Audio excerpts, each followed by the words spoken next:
Nandito po ako ngayon, Mami Carla, dahil may nirereklamo ko po siya. Dahil sa tagal-tagal na po, may utang po siya sa akin pero hindi niya po ako nagbabayad ako binabayaran. sa'yo Hindi mo lang ililista. Wala akong binabayaran sa Oy, akin. nagbabayad ako sa'yo. Tingnan mo, tanong mo pa sa kaibigan ko. Sandali lang. Para magkaliwanagan. Say-say muna natin. Kasi pag sabay-sabay kayo, magulo. Unahin muna natin to. Una nagre-reklamo. Mami Carla, Madam Manala.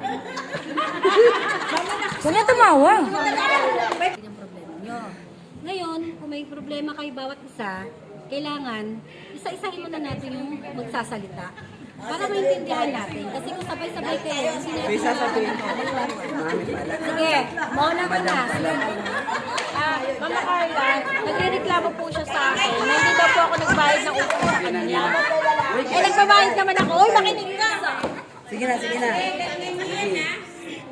Nagre-reklamo po siya na hindi daw po ako nagbabayad ng utang. Pero nagbabayad po ako sa kanya, hindi niya po nililista. May mga resibo ako pero wala kang binabayaran sa akin. Itanong mo pa sa kaibigan ko, siya testigo, yung nag-ano ako, di ba? Di ba, Be? Kita ko nung tayo sa ano.